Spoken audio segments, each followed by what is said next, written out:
Okay, I think probably it's about time to start, and I wanted to start, first of all, by welcoming you here to the Essex Business School and to the University of Essex.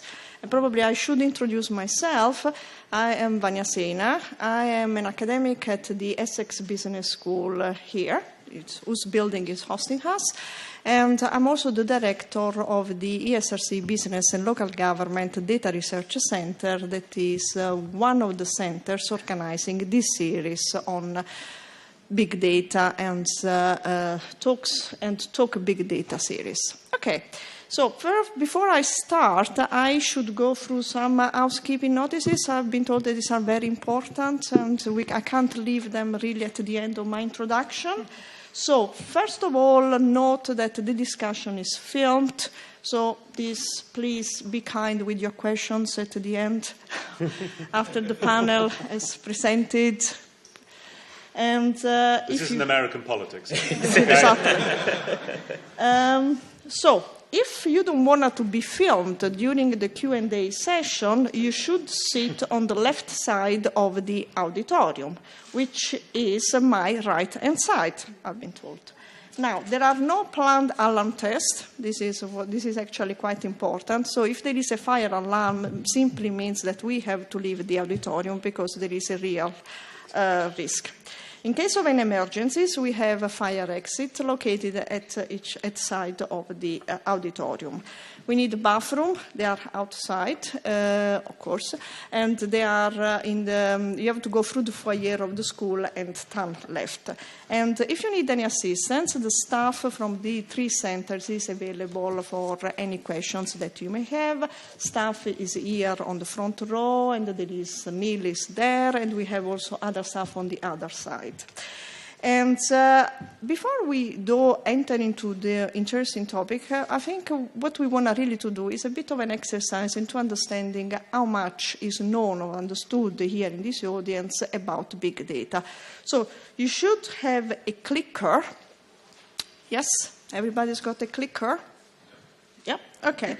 So to use the clicker, if you're not familiar with this technology, what you have simply to do is click one of the answer buttons, and the chosen answer will initiate a green light on the clicker, and this means that the answer has been registered. So I got a couple of questions, not for the panel, that's for the audience.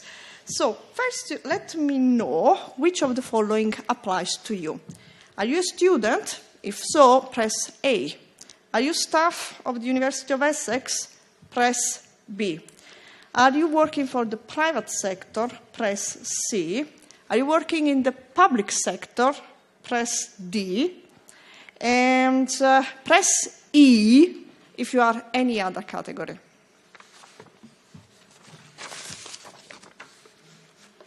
The system is recording the answers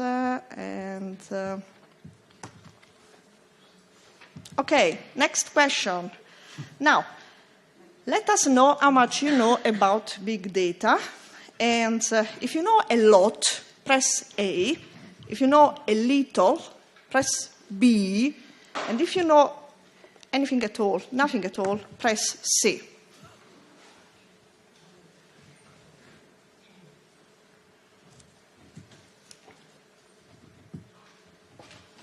Okay, next question.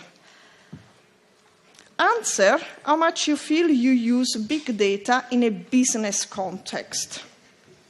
Okay, think of your own business, your student business, or your business as staff, or any operational activity that you conduct. So, if you use big data a lot, press A. If you use big data little, press B, and if you don't use big data at all, press C.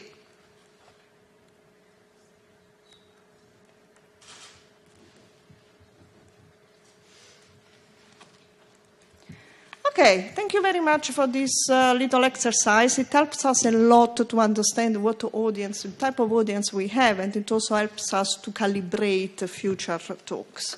Okay, now, in case you have answered no, I don't know anything about big data in the first question, I just wanted to give a brief introduction to big data, nothing technical.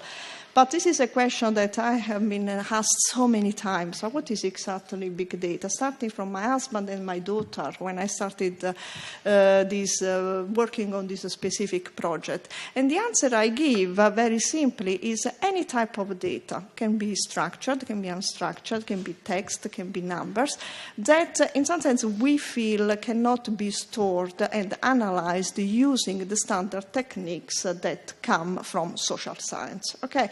So if you think of the standard way in which we social scientists, I include myself because I am a social scientist, I work in a business school, the standard way we operate is effectively to arrange data in a simple, flat file that then gets read by an econometric package that produces then the analysis for us. When we get into the world of big data, this simple way of storing and analyzing data doesn't apply any longer because the data can be of different nature, can be complex, we can have text, we can have numbers. The econometric package is not of any help any longer because it is providing very partial analysis, very partial results to problems that have got many, many, many dimensions. Okay, so in some sense, understanding what big data can do for social scientists is something that is very important.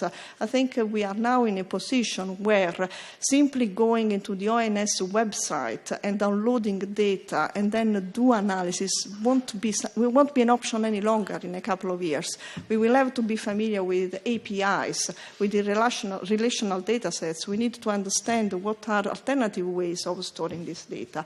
And this is exactly why we are working all together to bring this data revolution into our research community.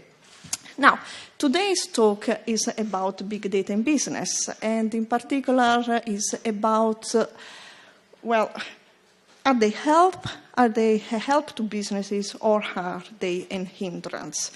Now, this is a bit of a provocative title, to be totally honest, because we do think that there are many benefits that come to businesses from the exploitation of their large data holdings. But we also acknowledge that they may create additional problems with storage, problems with analysis, problems with dealing with privacy, all sorts of additional issues that we probably may think business should be equipped in dealing with, but in reality they are not. And there is a large group of businesses that are not in a position to exploit the big data revolution because they don't have staff, because their staff have not been trained to the most advanced techniques, because of financial costs that are related to all these upgrades of software, storage devices, and so on. And that's what our panel has kindly agreed to discuss, to have a bit an understanding of what is that big data can do to businesses, in particular small and medium-sized enterprises, and in particular, what is it that keeping businesses away from benefiting from this big data revolution. Okay, and I wanted to stop here, but I want just to give 2 lines of promotion, marketing, if you let me. And I want just to remind you that the series is hosted by 3 big data projects that are here at universities and are funded by the Economic and Social Research Councils.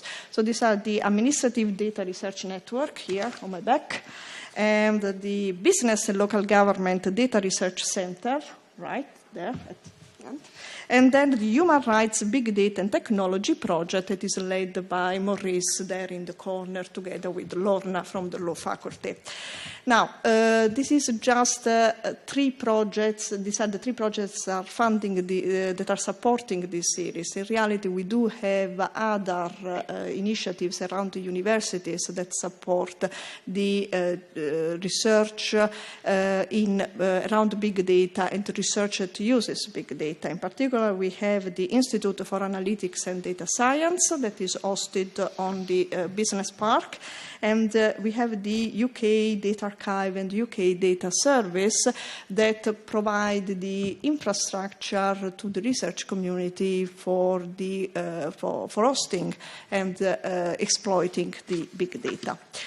Okay, and so please do engage with the discussion this evening. We do have a hashtag #TalkBigData. And without further ado, I do introduce our chair, my colleague, Professor Neil Kellard. Neil, when did we meet? Was 5 years ago, 6 years ago, a long time ago? Yes, yes, 6 we years have been ago, colleagues yes. for years and years and years, and it's quite a pleasure. I'm quite delighted that Neil has accepted to chair this panel. So for those who don't know Neil is a professor of finance at the Essex Business School. He is the head of the finance group and a member of the senior management team. And he is leading very interesting research about price of commodities and in the agricultural sector, and he is definitely an expert to identify micro patterns in financial data. And Neil, I give the floor to you. Up to you. And Vanya, thank you very much indeed. Well, it's yeah.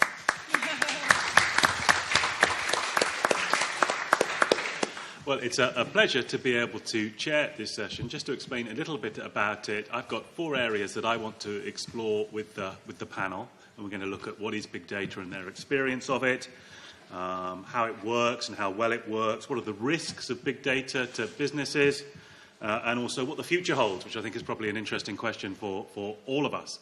And then after that, and after the panel have had their say, I'll throw it open to you.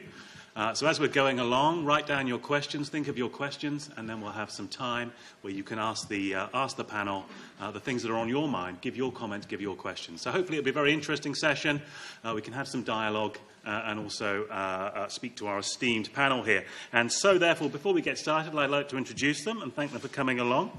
Beside me, I have Jasmine Birtles, who's a financial journalist, TV presenter, and the founder of Money Magpie website. Next to Jasmine is Ian Hutchinson, lead developer at Project by If.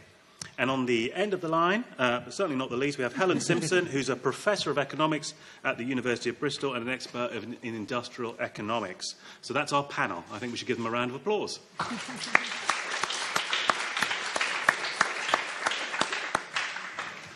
Okay, I'm going to start with the first question. And this is going to, hopefully, we'll start off with Ian here. Yeah. And a prosaic question, but a question to start. So sure. What are the examples of big data collected by maybe your business or other businesses that you know that you've worked with? So give us an introduction. Sure. So just to introduce what I do, my name is Ian, and I work at a design company in London called Projects by If. And we make things which change how people think about data, privacy, and security.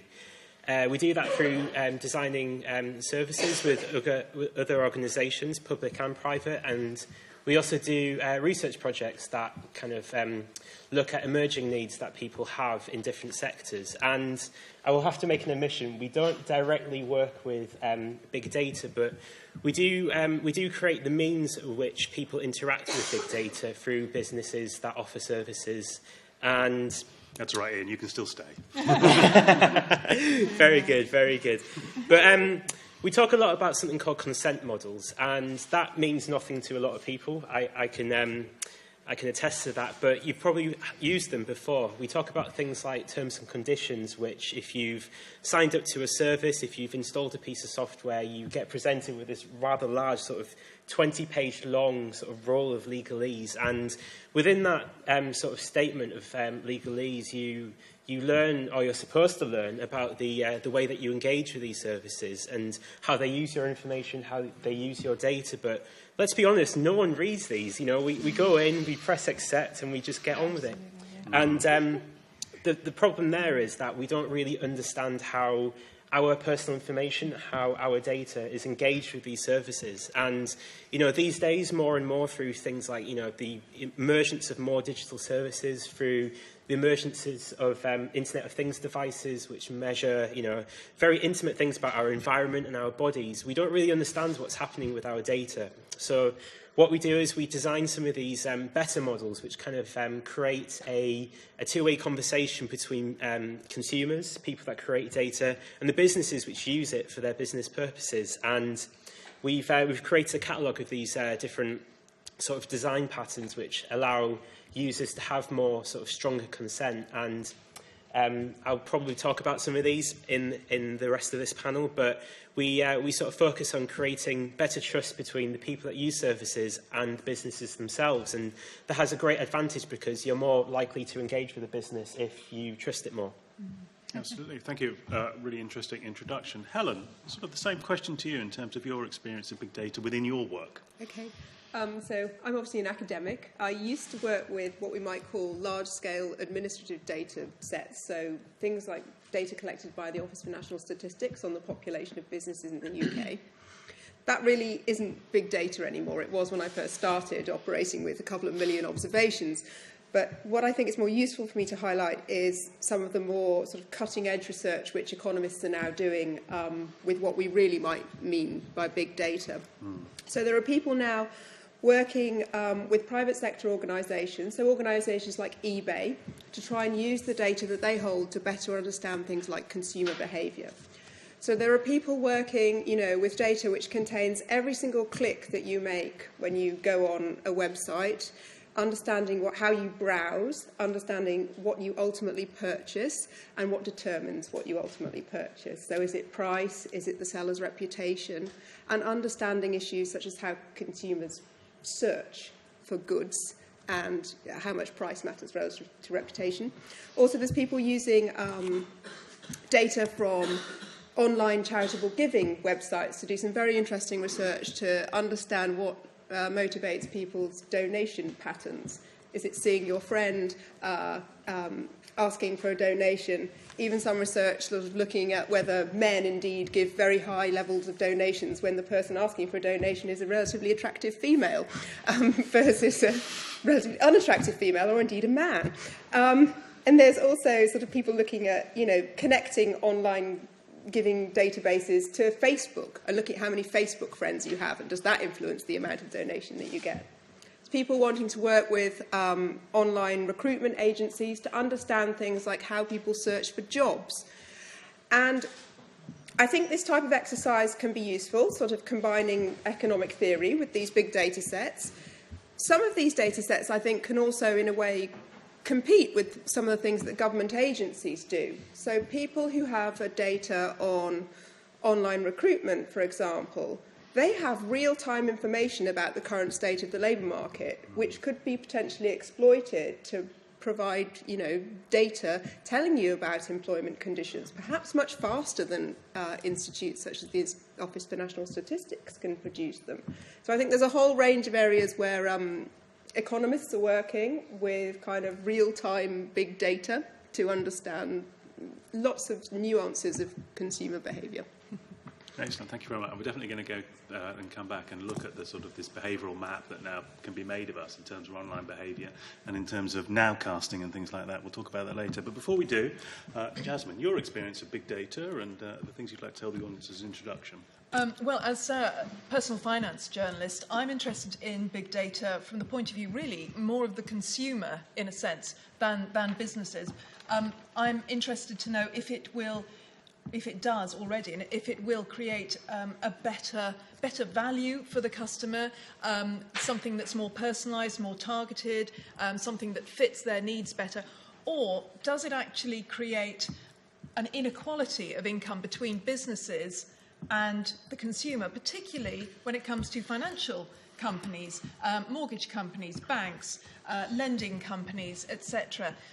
You can see that on the one hand, there's a lot of benefit potentially to the consumer for, I would say, sort of fairly uncomplicated things like car insurance, for example. The more data there is about the safety of your driving as opposed to your age or which postcode you happen to live in, the more likely you are to get a fairer level of insurance. But on the other hand, could it actually A, block some people from access to certain financial products, or B, could it mean that, as Vanya pointed out, the big companies with lots of staff, you know, the Avivas, the Microsofts, the Apples, you know, they're all going into finance as well, that they have all the knowledge and they target their products at us, the consumers, and all the little ones get no... nothing, no part of the pot. So it could potentially mean that, yet again, our actual choice is limited to a few big boys who've eaten up all the fish in the sea, all the little fish. It's the big fish that get all of the little fish. So that's what I'm interested in, and I'm seeing both sides at the moment. Jury's out as far as I'm concerned. That's a great point to go on to our next area. So I really want to try and explore these positive benefits of big data to business and also perhaps some of the negative side of the risk. So we're going to now focus on these positive sides, what these benefits may be of big data and where the panel have seen them. So maybe, Helen, in terms of the positive sides of big data that you've seen within your work and your experience, maybe you could outline a few examples. So not so much my own work, but work that I know of. So I think one of the big things that economists are quite keen to do is these days sort of work with companies and conduct what we think of as experiments to try and improve business performance. So there are people out there working, for example, with someone like eBay. And so when you go on eBay, sometimes you'll find the same seller trying to sell you one thing under sort of auction conditions and the exact same thing by saying you either buy it now at this price, you can buy it right away at this price. And so businesses like eBay will want to understand, you know, which is, from a purely profit maximizing point of view, which one of these selling mechanisms elicits the highest profit. So there will be people working sort of, you know, experiments where sometimes you'll go on a website and you will see, you know, a number of choices and see which one people pick. Sometimes the choices will be restricted to try and actually use experimental conditions to try and actually learn something more about consumer demand. That I can see can benefit the business. You know, ultimately, whether it could be at the expense of the consumer is a separate issue. If eBay is, you know, the only person doing this. Another way I think it can be beneficial is that on the other side, there are economists who are interested in sort of improving business performance. So businesses have a lot of data on what their employees actually do. There was a very nice paper recently which used data on supermarket cashiers in the States. They had 2 years of data on people sitting, you know, at the checkout, scanning stuff, and they were just trying to look at what influences these people's productivity. And they found something quite simple, which was when you were on a shift with another set of people who had, on average, higher productivity than you actually upped your game a bit. And you improved your productivity when you were working with people who were faster and scanning. So this type of data can be useful. There's other people running experiments with things like performance-related pay versus other types of incentives for employees, where they're actually using the company's own data, but at the same time introducing kind of experimental conditions where some workers are exposed to performance-related pay, others are not, to try and learn something about ways which firm performance can be improved, just using their own internal information. Thank you very much. Ian, maybe the same question to you in terms of these positive areas of big data that we can think about. So let me give you guys a bit of context. So I come from a critical design background, and that can be very, very negative in terms of how you sort of approach technology. And if anybody's, if anybody's a TV buff, you'll understand what I mean if you've ever watched Charlie Brooker's Black Mirror, for example. But I believe that, technology is a great enabler of doing, really interesting things for all sorts of different parts of society, whether it's public policy, whether it's, business, for example. So I really want to hit home that with mediation, technology can really, really be good for the economy, for the way people's lives work. But there needs to be a balance. And I'm talking about business at this point here. And I think the benefits honestly depend on what the business is. There's all sorts of buzzwords which exist, and one of them is blockchain, which has pushed around quite a bit. People just say, let's throw a blockchain at the problem, that'll sort everything out. And it's the same with big data, right? It's almost like it's become a marketing term. But once you sort of pull back and once you sort of look at the essence of what, most people mean by big data, they talk about having very large data sets, about, very high resolution behaviours, whether it's consumers, whether it's systems, whether it's any other thing, and running algorithms through that to really uncover the hidden sort of patterns and the hidden insights which you can't really get when you look at small-scale data sets or when you try to manually look at that data. So it depends on the business, and I kind of like to separate it out between sort of the internal efficiencies and the kind of benefit to the consumer. So when we're talking about internal efficiencies, I know there's a recent article published about Google DeepMind, which is an organisation which specialises in machine intelligence, and they looked at the data from from buildings called data centres. And data centres are massive buildings. They're usually out in the desert in California or something, and they run the infrastructure that we rely on to actually use the internet. And they're rooms filled with servers, and they generate a lot of heat. They use a lot of energy, but by using the data sets which sort of describe the environment in those buildings and running them through machine learning algorithms, they actually managed to reduce the bill for the energy consumption by about 40%, and that's a very tangible sort of benefit. But on the other hand, when you look at it from the consumer perspective, and I like to use retail for this example because everybody buys things from shops. We all go to Tesco's, Sainsbury's, or whatever, and there's massive data sets about what we buy. And I like to talk about sort of your frequent shopper cards, your club cards, your Nectar points, etc. And there's a lot of data there about what you buy, and it can be really used to benefit consumers because if they can look at your patterns and say, oh, you're having a child, for example, then they can tailor the offers they give to you, for example. But as I know, and I mentioned that example very specifically, there are massive risks to that, which I think we'll get into the next section about. Yeah, we certainly will. Can I just, at the beginning, you were talking about benefits to business being related to sort of mediation, a balance of these things. Yes. Can you just sort of expand on that just briefly, what you meant by that? Yeah, so when I talk about mediation, it kind of goes back to the how I sort of introduced the work that we do at IF about sort of creating the design patterns in the way that we interface with surfaces online, for example, how we interface with, systems, internal systems. And it's about allowing people, so you and I, that's a very sort of, that's a phrase we use quite a lot. We prefer not to use like the word user, for example, because it's very dehumanizing. It's not very friendly. It's very dehumanizing as well. And so we talk about how we can sort of design things for people and how we can give them their voice back, essentially, in the kind of decisions which are made in the background about how data is used. So whether that's, kind of looking at the alternatives, the terms and conditions, the things that can really give people better consent. And one of the examples of this is this thing called data licenses, which we experimented with at an exhibition at Somerset House last winter.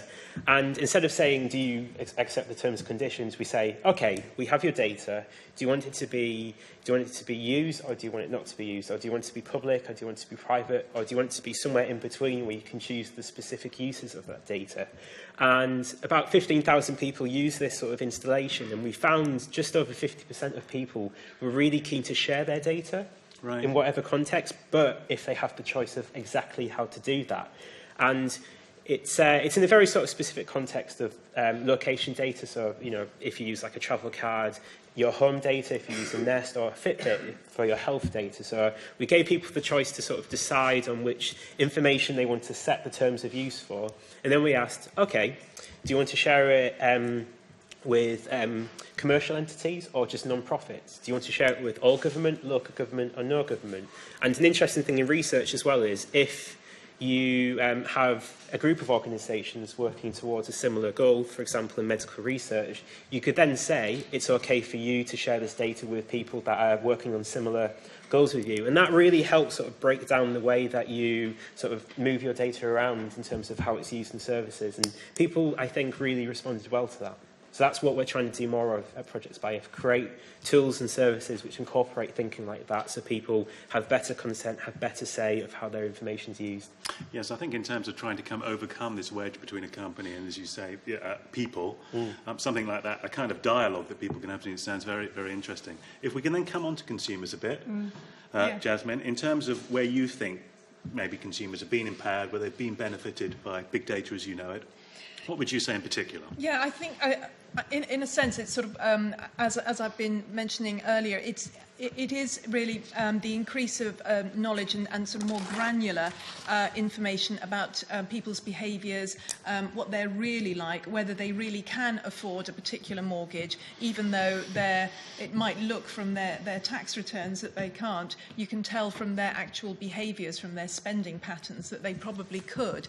So this sort of thing would help. Certainly, some people, on the other hand, it could stop other people getting it. But then, maybe that's right, because they shouldn't be getting those particular loans, those particular mortgages.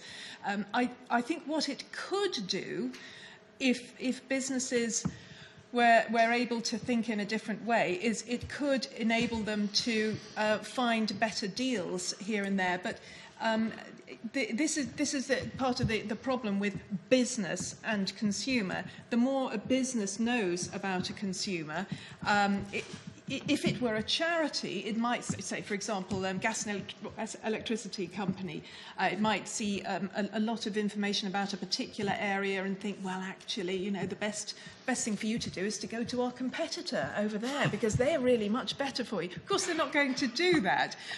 So what they're going to instead do, maybe, is come up with a slightly different package that will be more attractive to those consumers, not necessarily better for them, but certainly attractive. Finally, though, importantly, I am hoping that big data will mean that my personal preference for more pink coats rather than just black and grey coats in the shops around about this time will come up, and they'll produce occasional pink winter coats rather than black winter coats. This is the important stuff, that consumers need to have. So I think that it's the increased personalisation which should improve the choice of products for the consumer if it's done properly. Okay, I've got, in terms of the sort of important areas that we've covered at the moment, I've written down trust as a particular issue, and pink coats as well. So I promise you, and I know this is a burning issue for many of you discussed it with me beforehand, we're going to come back to pink coats. Thank you very much, Jasmine. We've talked about what big data is a little bit, obviously within a small remit of time, and we've talked about some of the benefits. But I think, of course, a lot of the things are focused often on the risks of those things. So maybe, Jasmine, if I come back to you first. In terms of risk to consumers, where do you think the big risks are? Well, I do think that it's, as I said, an inequality of knowledge, an inequality of income. You'll notice we are talking about big data in business, and frankly, it is business, governments, large organisations that have access to big data. Me personally, and anybody here on the panel, Helen, I'm sure, has much more access, and you probably do, to actual big data than I do, for example. So it's an unequal partnership, really. Business has all the knowledge, and although you can say, well, business is serving the consumer, and therefore big data enables them to serve the consumer better, knowledge is power, certainly when it comes to money. And there's a consumer going, oh, thank you very much, Mr. Businessman, for sending me that marvellous thing, not realising that has actually obscured their knowledge of various other products that actually would be cheaper and possibly better. So to me, it's really the unequal partnership that is, to the consumer, the biggest risk. And this asymmetry of information that you're talking about, are there ways of overcoming it? We talked a little bit about how one might overcome a trust deficit by having a dialogue within a company, but any other ways that we can overcome this? Well, honestly, I think it's only at not just a national government, but international government level. I think that's the only way that it can be done. The EU, as you know, has started and will keep on, I'm sure, helping people have more privacy, and that's the sort of organisation that will be putting more and more strictures, I'm sure, on businesses and on information gathering organisations. But left to its own devices, of course, why would businesses, including the data gathering companies, of which there are more and more, particularly in London, I've noticed, why would they simply offer them for free to the consumer? They might offer them at a price, but that price is going to be, I'm sure, way bigger than individuals could possibly afford. So I think it would have to be at a government level insisting on A, more privacy, and that's something where you would come in, of course, and B, more openness so that we all have access to this data, and certainly about the data that's being held about ourselves. Boy, that'd be interesting. Yeah, I think it would be. Absolutely. Helen, in terms of the risks that you've seen in your work, maybe bringing it back to business a little bit, what can you tell us about that? I mean, typically, academics in my field are quite reliant on being able to access, that's right. very big data sets, be it on companies or individuals or even information from an individual company.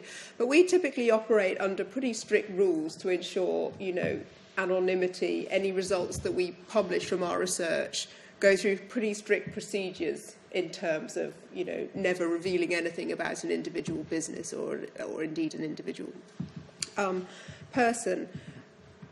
I think from an academic perspective of, trying to use these data to inform public policy, for example, what's most important is really continued access to it. And so Essex is obviously, sort of the home of this in terms of the data that economists use. We're always coming to Essex to use the secure data services here. So I think,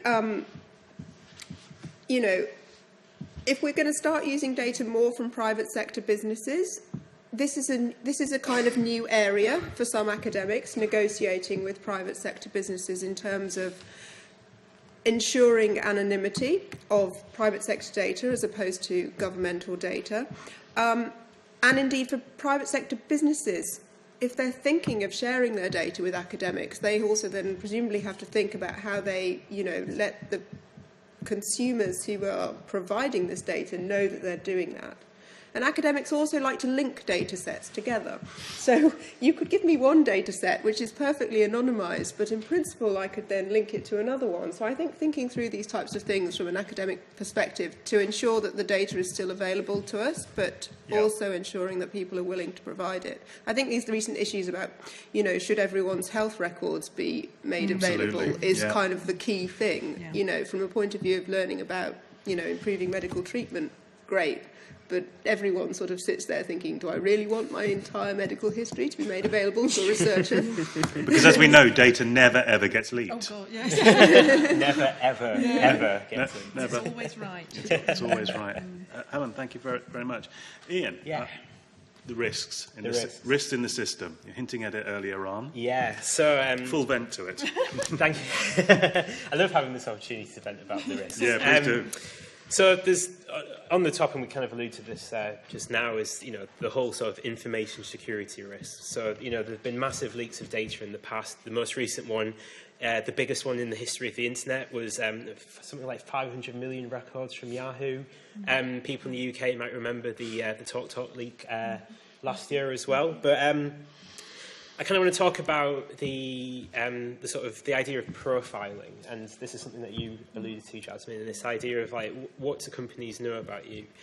And I spoke about the sort of benefits of big data in something like retail, and a story that came to mind when I was thinking about this panel is it happened in the US, and it was the supermarket Target, I think it is, a supermarket called Target, and a young woman who was shopping at Target was buying things which sort of suggested that she was pregnant and she was going to have a child, and she used her sort of membership card to buy these items so she'd get the savings from it, and obviously all that purchase information is saved on their systems, and they use that data to generate offers to her, and they send coupons to her door.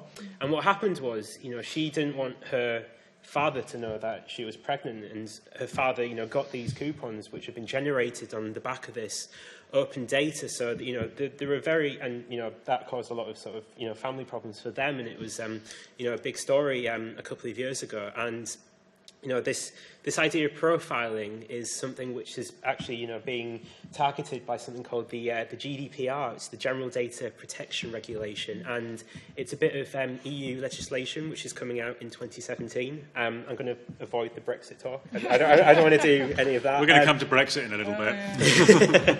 But this, the GDPR is one of the biggest changes to data protection legislation, which has happened, for a very long time, and it has very sort of very large implications for businesses, because if you fall short of these obligations, one of which I'll get into in a second, there are very real punishments for businesses. We're talking 3% of global profit as a fine in that respect. And one of the interesting aspects of GDPR is this idea about the right to restrict processing and the right to question how algorithms sort of make decisions about you. And as we've been speaking, there's the idea of insurance and sort of knowing how insurance quotes are given to you, and there's all these data sets about how you drive. I know Aviva have started to produce an app which gives you discount on your insurance based on your sort of ability to brake very smoothly and various other things. But I mean, I don't know what exactly is behind that app, and we're talking about things to do with literacy and this sort of inequality, and as well as, knowledge, being power, it's also the ability to sort of describe these things and talk of these things as well. We use the word data as this idea of, numbers and symbols and other sorts of stuff, basically, and it's such an abstract concept that people aren't able to interrogate these things because we just don't know how to talk about them. And, there's a massive inequality between customers and business, but there's also a massive inequality between, experts and everyone else. It's like, why should a certain part of society be afforded more rights just because they know more about this thing? So there's a very sort of big risk about, the kind of imbalance of power. I agree on that point quite a lot. And coming back, thank you very much. Just coming back to expertise, is one of the risks to business per se that it doesn't necessarily have the expertise to use these things, to use them appropriately, either for profit maximisation or responsibly for consumers? Is that a problem? Is education a problem in general, do you think, of business? Absolutely, and I think from the business perspective, so it's very easy to talk about the massive sort of IT consultancies which work with other large organisations to implement these kind of big data projects, but because we're seeing the democratisation of these technologies through cloud services, for example, like as a small business, as a bakery somewhere in the countryside, as a small salon in central London, you can access these big data services and you can create other digital services to better serve your customers. But because of the obvious difference in resources between these two different groups, the big companies, albeit sometimes they sort of fall short on this, are able to, secure these systems and to a certain extent guarantee a certain level of security. But because these smaller companies who have, suddenly access to this massive sort of hosepipe of, being able to manipulate data and get insights from data, they will very likely lack the kind of same expertise in order to secure this information. But, there are techniques available to sort of mitigate these risks. One of them, obviously have good information security. It's ridiculous how many organisations, especially, considering how long the internet has been around, don't sort of encrypt their passwords, for example. It's a ridiculous thing. And also I've seen so many websites and so many online services ask for information which is completely irrelevant to the service they're providing me. It's a technique called data minimization, where you only ask what's needed to make that service work. And you see all the time, you see, random services that don't do very much ask for like your gender and your date of birth, and they don't really need to know that. So they're just opening the floodgates basically for something bad to happen, where, trust is reduced and also, data is leaked. Thank you very much. We're going to have one more section looking at the future of big data and its techniques and application. Then I'm going to be throwing it open to you. So be thinking of your questions, maybe writing them down, and we'll get to that in a second. So, moving to the future, we're thinking about the Internet of Things. We're thinking about issues over privacy as more and more data is collected. Helen, what's going to happen in the future? Tell me. How do I need? I don't know. How do I need to prepare myself? Therefore, I'm the worst. No, I mean, I can only really talk in terms of where I see academic research going, and Sure. I think one exciting sort of project which people are doing in America is this kind of more real-time production of what we might traditionally have thought of as official statistics.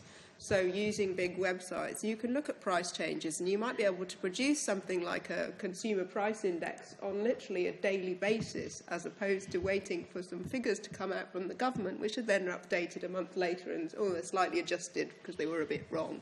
You know, the government's getting some of these, you know, they're using survey data to find out information on prices, whereas actually these companies know this much better. We already see this from things like house price indices. You've got the Nationwide and the Halifax telling you what house price changes are, possibly well in advance of what someone like the Land Registry is telling you.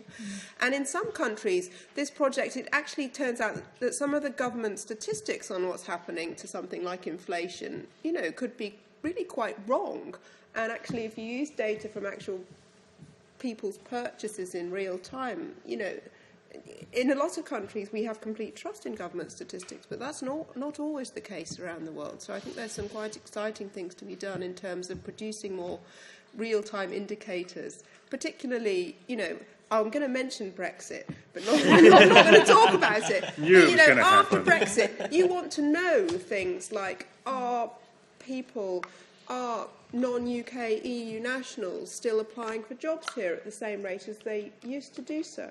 Or, you know, what's happening to the labour market?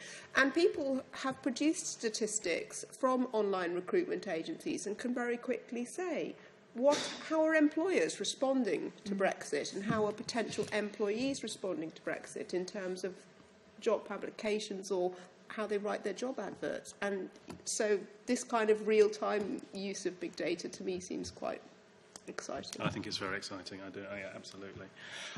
Okay, Jasmine, the future. Tell me about the future. Yeah, I wonder if the future has certainly more accurate predictions through big data, and then a realisation of its limitations.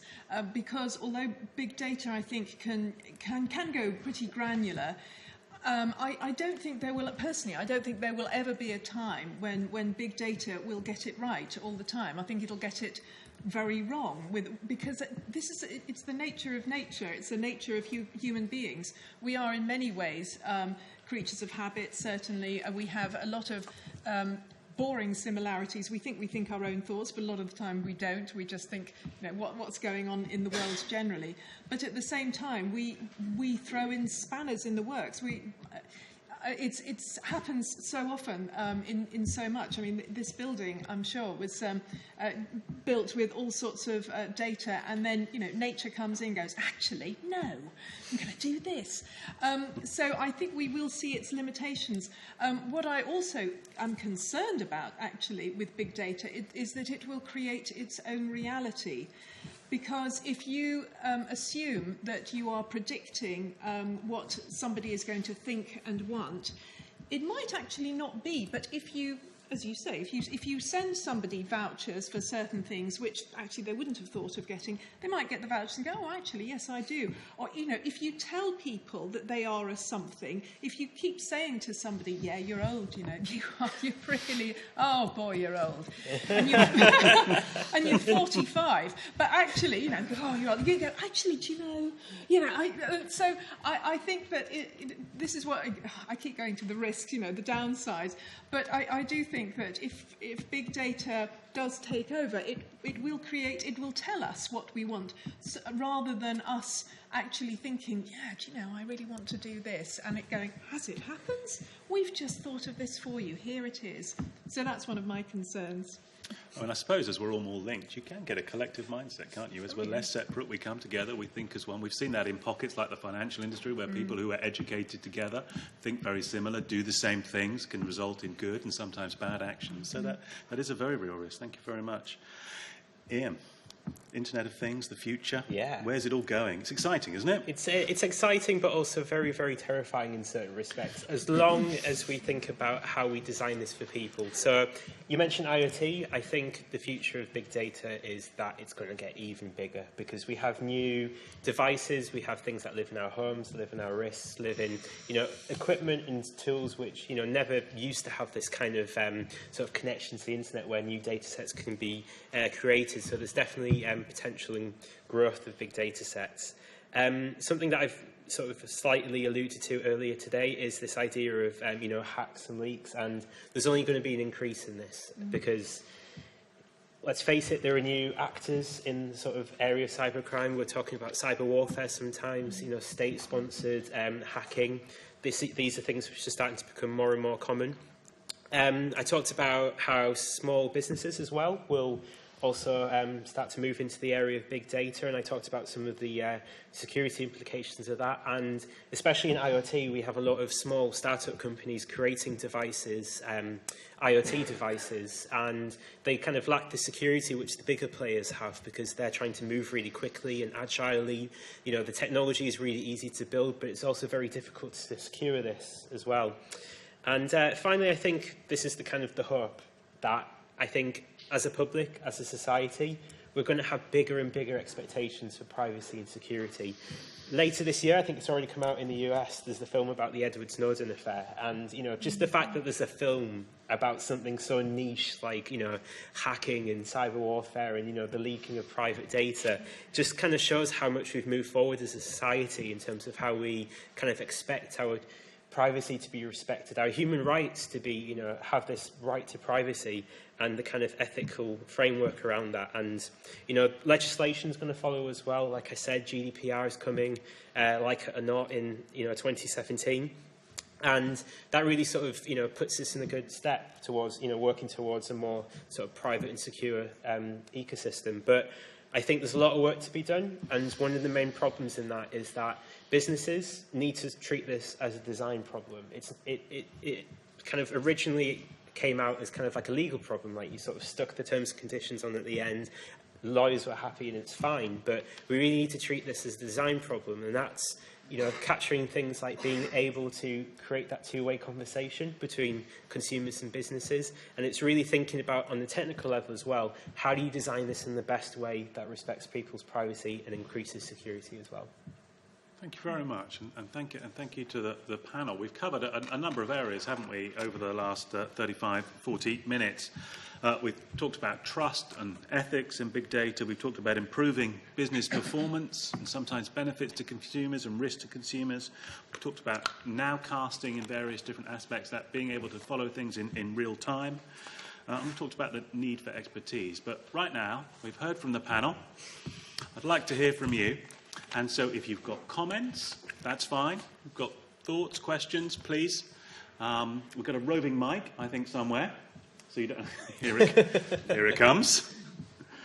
So any questions, any comments, feel free. Remember, we're being recorded, so be nice. Okay? But feel free to be forthright as well. Gentleman over there. Maybe if you could say... Maybe you could say your name and where you're from and your question. Hello, my name is Wilfred Ariswitnam. I'm from a small business intelligence consultancy in Ipswich. The question I'm putting is: you talk about the skill set that's been, not been present. What are universities like the University of Essex doing, and what does the panel think about more commercial products? Because I believe IBM have a product called Watson. Is big data going to become something like using Excel in the future? I suppose from the University of Essex perspective, I could answer that question. Yeah. It's not a plant, okay? It's not a plant, is it? To check that. So we have a number of degrees in big data, exploring the links between big data and various areas of computer science and finance and business per se. And certainly that's the way that we're trying to enhance people's expertise, both for the economy in this country and elsewhere. In terms of education, more generally in the private sector, anyone want to pick that up? I can talk about, because this idea of education, I see it more as a sort of digital divide question between the people that are digital natives or they're up to date with technology and people who aren't. And I think one of the big problems in terms of tools, you talk about Excel, it's a very sort of people know how to use it to a certain extent, but a lot of the tools which are involved in kind of like having privacy, having security, are absolutely ridiculous to use. You kind of almost need a computer science degree in order to be able to use them. And, you know, we talk about the way that data is collected from our, you know, the websites we go to, the devices we use. Some organisations, they, you know, pick apart emails to kind of get insights from how we sort of express ourselves to other people. And a lot of this stuff is kind of, you know, nicely packaged up and it's really easy to use, but the stuff that helps you protect yourself, and I'm talking things like tools to encrypt your messages, tools to sort of obscure the websites you visit, for example, these are very difficult to use. They usually come out of the military as well, so there's a lot of military language used, which can really turn people off, and it's kind of talking about that divide in rights as well. I think it's a, you know, it's a massive ethical question, and one that we should address, and it's something that we do through the work of projects by IF, is there shouldn't be a divide between the people that are able to be afforded these rights and protect themselves more online and the people who can't. And it's about designing it better and designing it in a way which is accessible. Actually, one thing that occurs to me from your business itself is that maybe in the next few years, and I really do, in the next 5 years, we will have data intelligence businesses in the same way as we have SEO businesses. I mean, I use an SEO agency. I don't have the cash in my business to have full-time employees doing SEO. Sadly, one day, hope I do.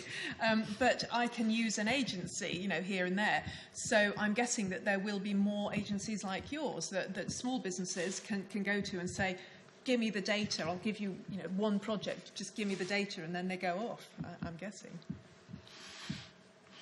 Excellent. Thank you very much for your question. Oh, lady at the front here first. Oh, no, we're going to the band at the back, are we? Lady at the front here first, and then we'll come to the gentleman at the back. No problem. We've got lots of time. This building never shuts. Is that true? Tessa Rogoski, and I work in IT at the university. I wanted to ask the panel how aware they are of the size of their digital footprints and whether they do anything about the potential size of their digital footprints. Who wants that one first? I don't want to. You would. Yeah, I'll happily take it. So, yeah. Yes, I am aware of how big, you know, my digital footprint is, you know, in terms of the software and the devices I use. I'm also aware how big it is in terms of my interactions with what we, you know, tend to call public space. So, you know, CCTV capturing my face, my travel card movements and things like that. And that's the thing, right? I kind of alluded that before. Lots of people don't. And the problem is that, you know, we're afforded a lot of conveniences by, you know, things like Facebook, for example. You know, it makes it really easy to communicate with your friends. But, you know, the amount of data which Facebook collects about you is, you know, incredible. You can almost expect that when you click on something or when you click away from something as well, you can expect that information to be logged and to create a profile about you and your behaviour. And I think one of the striking things about that is, like, you know, there are ways of finding out how big your, you know, data footprint is, if they even, you know, sort of provide that. But they're hidden within sort of like 16 different layers. I got two good examples that you guys can do right now, or probably later on. It's rude to get your phone out in these kind of things, but there's one in iOS. So if you have an Apple iPhone, iPad, etc., where you go into your settings, you go into privacy, so that's a little bit further down. Then you go into system services, which is kind of like at the bottom. Then you go to location services, and then you can look at this map of your sort of recent locations, it's called, and it's a pretty sort of, you know, in-depth kind of black box almost of where you've been, and it has like the names of places, the times of places. Oh dear. Yes. So there's that, and then there's a part of Facebook which again is hidden away in a ridiculously long URL. So it's like facebook.com/ads/preferences/edit. Then you click on the tab, you scroll all the way to the bottom, and it gives you like a list of these insights which Facebook have created about you. Some of them are kind of explicit, so, you know, some people like to say where they're from, where they live now, so it can create the insight that you've moved away from home, for example. But there's one about me which I didn't explicitly tell Facebook, which is really interesting. It's the fact that I live in a housemate-based household. And there's no part of Facebook where I can say I live with housemates. And I'm assuming it's taken information of where I've used my phone, where I've sent messages from, that there's 3 weird guys who go to the same pub every Friday, in kind of an area around where I spend a lot of my time, my house, and it's kind of made that assumption already. So, yeah, there are massive sort of divides in how, how much people know about these things, and it's the way these things are designed, we can't know. They just sort of work, but... Any other responses to that from the panel, or not? That doesn't have to be. No, others say no. Is the answer no? I know I've got one. I have no idea how big it is, and it'd be interesting. I think probably scary, in all honesty, to see, and that's probably why I haven't looked. I know it's big, and I don't want to see it. Tessa, do you want to come back on that at all in terms of what you think? I just wondered, Ian seems to be the most aware. Have you done the 16-level menu to go and turn some of these things off, or do you feel the benefit of the service it makes it worth leaving that information out there? I mean, I keep this location service thing on because I actually quite enjoy freaking people out about this sort of thing. So that's the only reason why I do it. The reason why Apple do it is because they can facilitate things like, for example, if it knows that you go to a certain place within working hours quite a lot during the work week, then it can assume that that place is where you work. And, Facebook have the thing about, advertising. That's the reason why they create this graph. But I leave it on, for that reason, to show people. And I think also, I personally believe I'm aware of the benefits and also the disadvantages, and we all make this trade-off, right? We all make this trade-off saying, I probably know this thing is hemorrhaging lots and lots of data about me, but I still want to be able to share pictures with my friends and talk to my mum on Facebook Messenger, for example. So yeah, awareness is a massive thing, but I kind of also think that a lot of people would still sort of utilise these services because of the the benefits that they give to them. It would be more useful, though. I think we do need to know, consumers particularly, that we do need to know, and to know, as you say, that the 16 levels, I don't know those, and it would be really useful to send them out more, to broadcast it more to people so that they can make an informed choice. And as you say, if they go, well, actually, yeah, I do like having these vouchers when I'm in Lakeside, Thurrock, which I go to a lot, and I like this, so I will trade off some of my personal information. Or they might go, no, I want to go completely off-grid, actually. And I think it would be very useful for more people to understand that. Yeah, transparency is key, so people can make that decision. Thank you very much, Tessa. A question over from the gentleman over there, please. Just, there we go. Gentleman is standing up. Hi, my name is Robert Kamara, and a partial answer to the previous gentleman's question. I'm part of a KTP with Essex, which is a knowledge transfer program, which is a partnership between Innovate UK, University of Essex, and a private company in Chelmsford called Objective Computing, and they pair up recent graduates with companies, and we're doing a data analytics exchange where we're trying to provide a new capability to a local company, and so part of that may be a way that you can investigate that problem, because Uni Essex is great at these KTP programs, and they're looking for new partnerships with companies all the time, and it might be a possible solution. Yeah, so. That's great. Thank you. Now, I think there were some other questions. Were there over there? Am I right? Or is it just my vision these days? There's a lady here. Oh, lady down here? Yeah. Oh, you've missed your chance over there. Put your hand up. We can come back to you. Lady over here's grab your spot. Over there? Oh, no, over there as well. It's okay. All right. Okay. Hello, my name is Sharon. I'm from China, and I am the visiting scholar here. My major is about the entrepreneurship and innovation, and I'm concerned about the SME, about the innovations. I wonder if that is the trend in the futures, the older SME and the startups, they will have their cooperation with some company. They are research about the big data. And because I am talk with some startups, they don't concern about the big data because they are facing with the can I survive in the future? Just, where's my cash flow? That's right. Yes. I want to ask if they will pay attention about the big data, about all the startups and their SMEs in the future. Maybe it is very important for them, and maybe it is the new ways for them to find their survivals about other things. Yeah. Sure. No, thank you very much indeed. Thank you. So, small startup companies, how can they benefit from big data when they're so worried maybe about cash flow and just getting started? Any particular advice from the panel?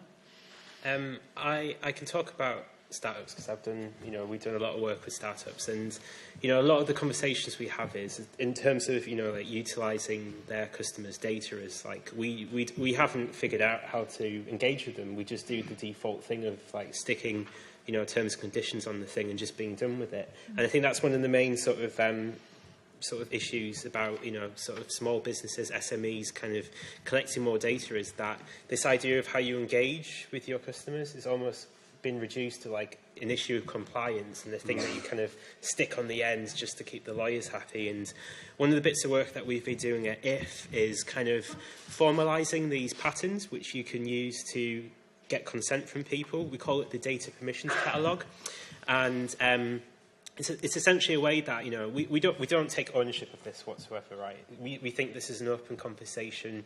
We put everything online. People can contribute to it. People can add their own things. People can edit existing patterns, and by having that available freely online, it means that small businesses that have to work in really sort of fast, agile way, always thinking about cash flow, can sort of look at a reference of what's out there in terms of improving their engagement with customers, and really sort of taking that barrier to entry away from how they engage their customers, and that will have good benefits for how they use big data. Is this what your research is particularly looking at? SMEs and big data in particular, or is this just an area of interest of yours at the moment? Yeah, because I found maybe they don't care about a lot of the customers' informations. They just maybe just drop it. But I found there is something that is very good. Just I know a woman have a startups, and she collect all the information about the customer, just like the birthdays and habit, and when the birthdays send an email to them and have some discount in that. And I remember there is a word says that to have the old customers, and it will old customer will bring the more new customer to you. It is easy for you have a new customers. Yeah. So I think maybe find a way for them to concern about the big data and what is the benefit for them in the futures for the startups and SMEs. I would have thought, actually, and this is probably something that universities can get involved in, that the whole analysis of big data, which is universities in particular are doing, and some big businesses, should spawn some startups, because that analysis will be finding out where the gaps are, actually. They'll probably find, there's a whole load of consumers here in Colchester that want this, and nobody's giving it to them. There's a business, you've already got the information. So, that I would have thought would be a good thing for big data and small businesses. Thank you very much indeed. Other questions? Yes, look, this corner's going mad. This corner's caught. Here we go. We're not doing it deliberately, by the way, so yes. You have to run. Keep going. I don't know. Hands up, please. Yes. Oh, yes. Okay, so lady on the M first, and then we'll move down the row. Hi, I'm Melanie Wright. I'm Director of the Administrative Data Service, which is located here at the University of Essex. And I had a question about these new intriguing models of interactive consent that you were talking about, Ian. I must admit, I'm a little bit skeptical. First of all, given that we don't take the time to read our terms and conditions ever, why are we going to take the time to interact with every single service or business or organization that we give data to about all of the variety of parameters that we might give or not give consent to? And secondly, even if we were willing to do that, will that really protect us? Your story of the girl who gave permission so she could have a loyalty card, knowing full well that she would get tailored ads in response, coupons in response. Generally, she was positive about that, I'm sure, but in the end, it ended up harming her. it didn't protect her. So aren't we just fetishizing consent as something that's going to save us when we should be thinking differently? So on your first point about sort of these new consent models being hard to interact with, that's absolutely a concern. And one of the things that we do when we sort of research user interfaces and the like is, really sort of getting to grips with the audience that are using these services. There's not a one-size-kind-of-fits-all sort of solution to this. So we really need to understand the context which these sort of consent models are used in, I think. And then also looking at the different ways we can design these. So maybe, it's not like a screen which, has like loads of text. Maybe it uses symbology. There's a thing that WhatsApp have created, the messaging app, which kind of explains how their encryption service work. And it's not a sort of perfect kind of like reflection of what I mean, but the way it sort of breaks down these issues into very sort of short sentences and uses illustrations is really helpful to allow people to interact better with these things. So, yeah, there's not a one-size-all solution. It will definitely be, and it's a problem now. Like, it's really difficult to look at all the different ways that services sort of consent with. But there's some really interesting work being done, sort of open source work of how can you make these sort of consent models less kind of one-to-one. So, like, I let this service use my data, allow this service use my data, allow this service to use my data. There's really interesting sort of open source projects about how can you sort of create a sort of set of intentions, so sort of groups which you think you want your data to be shared with. And by creating this kind of central store of how you want to consent your data to be used, and allowing that to create a profile of how you want to share your data, then that creates like less of a sort of one-to-one kind of having to, laboriously reduce the scale a bit. Reduce the scale of it. On the idea of will it really protect us, that's a very valid point, and I'll be the first to say there's no such thing as 100% privacy, and there's no such thing as 100% security. But we can do things to mitigate risk, and there's the expectation that at some point something that you say online that you think is private may one day be in the public. That's a absolutely normal kind of assumption to make, because we need to be realistic. Like, the internet is such a massive, wide-ranging thing. Data is stored. Data is never really deleted because it's archived. It's copied everywhere. So there's a lot of kind of blur around security in the sense of how we traditionally think about, setting a piece of paper on fire, and that's that gone. So on the idea of will it really protect us? It won't completely, but it'll start to work towards something which is more likely to protect us than the kind of models that we sort of deal with now. At the end of your question, you said, should we be thinking differently? Is that thinking differently enough for you, or did you have some other things in mind?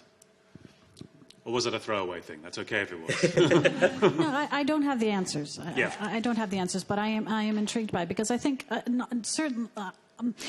I work with big data in a different domain. These are data that are collected by government bodies and agencies, not by businesses. And we are very clear that we are looking to use those data for research for good, for public benefit. So I think some of the things that, some of the solutions that might work in that domain are not going to be very interesting or useful to business. But I think we do need to be thinking about, in the domain that I work in, do people in fact have a moral obligation to share their data, actually? Because it's going to benefit everybody if they do. So that's kind of the realm I'm thinking of, is consent actually what we should be looking at, or should we be looking at inculcating a sense of civic duty around data sharing? Can I add to that quickly? Yes, you can. Yes, so that's an interesting point, the idea of moral obligation. I think part of it is, designing the consent well, but another part is, educating people about the benefits of, openly sharing data where it makes sense. And, we talk about medical research, we talk about how, the city landscape can be improved. But, I imagine if you pulled a random people off the street, it would be very difficult for them to kind of think of the benefits of, sharing information with other organisations. Fantastic, thank you. We've got time just for one or two more questions. So I think there was another question there, wasn't there? And then maybe, okay, we'll try and fit in maybe three. Probably no chance. Seema, and I'm an aspiring data scientist, and just listening to this, I just changed the title, Big Data for Users. Is it really help or hindrance? And leading on from her, what she was just saying, I think, is there any really benefit to the users or people? In fact, you might get a 10% off for a voucher. Actually, that £1.25, is that a good enough trade-off for the data you are handing in to people? And really, again, she almost read my mind. I like, although being an aspiring data scientist, I shouldn't be saying this. Shouldn't it be only used for social security and things like charities and restricted from being used by businesses? I don't think as users you're really benefiting in the long run. That's just what I felt sitting here today. But I'm learning data analytics anyway. Thank you. I have to say, it is certainly my view. I was talking to a friend from the Future Foundation a year or so ago, and they did lots on big data. They still are, actually. And he was saying, it's absolutely amazing. It's going to do incredible things for marketing. It's going to enable total personalisation. It's extraordinary. It's like Black Mamba. And, when I was listening to it, I was thinking, gosh, that's awful.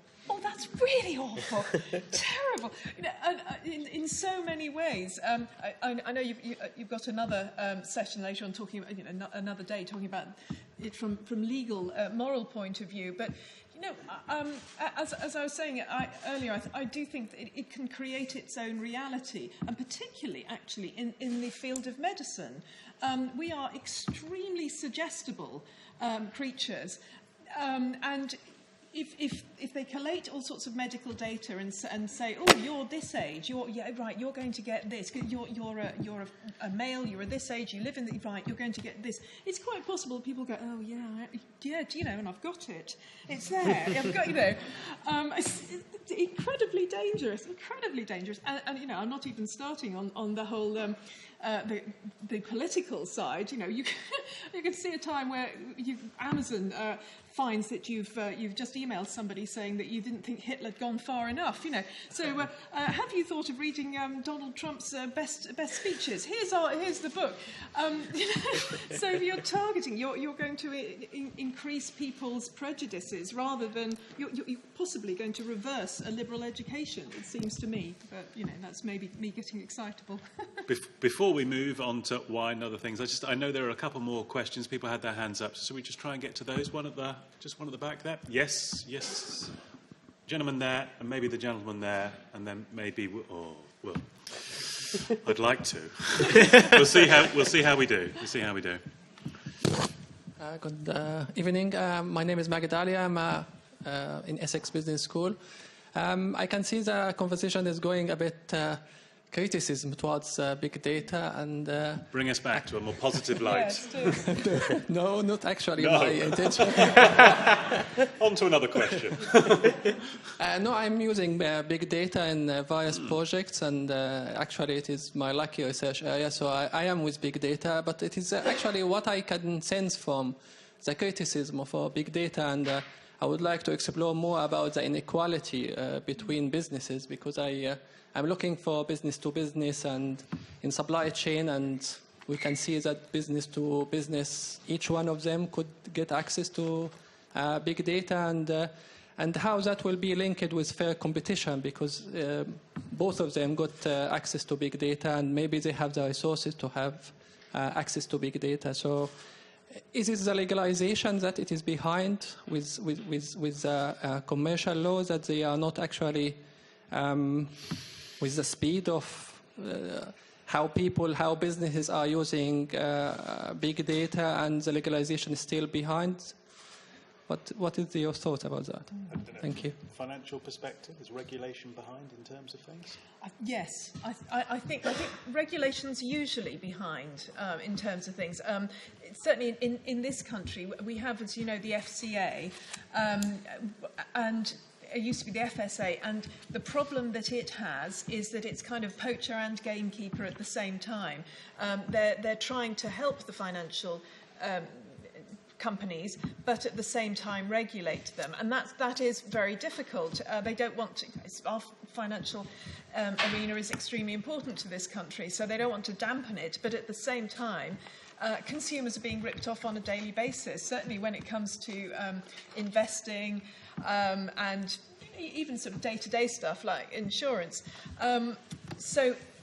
Yeah, I do, and it's the same with fraud, and I'm sure this is something that you cover, Ian, a lot, that it's very, very hard for the police and authorities to keep up with the fraudsters, particularly online fraudsters, for whom this is a full-time job, coming up with more and more nasty ways to steal our money from us. And in the same way, the companies that are gathering our data and have been for quite some time and are getting really good at analysing them, they're way ahead, I think, of regulators who are still playing catch-up in terms of their knowledge as well as their actual ability to push stuff through government. I mean, we all know how slow governments are, generally, particularly big ones like the EU or World Bank, etc. Now, I'm terribly sorry. I'm getting a look from the organisers, which tells me that I've already let it go on too long. So I'm sorry for those who have still got questions.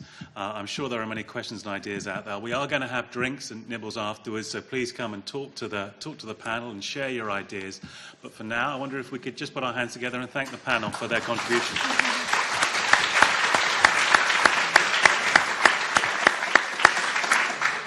Vanya is just going to come and close the session, and thank you for your questions and your comments. Very interesting. Thank you.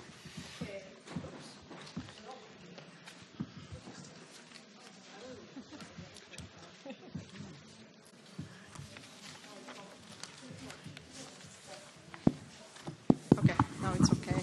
Okay, just want to thank Jasmine, Ian, and Helen for their thoughts and for sharing their experiences. Neil, many thanks for the superb chairing of the session. And I just wanted to add one thing. I mean, there's been a mention about training and what university does. In reality, we do a lot. And actually, two of these two centers have got a strong training program. So if there's anybody interested in basic training around uses of methodologies for exploitation of data, and particularly large data sets, I mean, we can help. And please do talk to Alex here or to Neil there in the corner, and to representative from the ADRN, Judith. I mean, and finally, I wanted to ask one last question. Do you still have the clicker? I hope so. And now, please answer this question. After this interesting discussion from the panel, how much do you understand about big data? Answer A, if you understand a lot. Answer B, if you understand a little. Answer C, if you understand nothing at all. Okay, thank you very much for being here. Just want to remind you that the next session of the Talk Big Data event will be on Thursday, 10th of November, and the topic is changing lives through big data research. Finally, as Neil said, there is a reception out there, and please do stay, and please talk to our panelists who will be here during the reception, and I'm sure they will be happy to answer more questions. Thank you.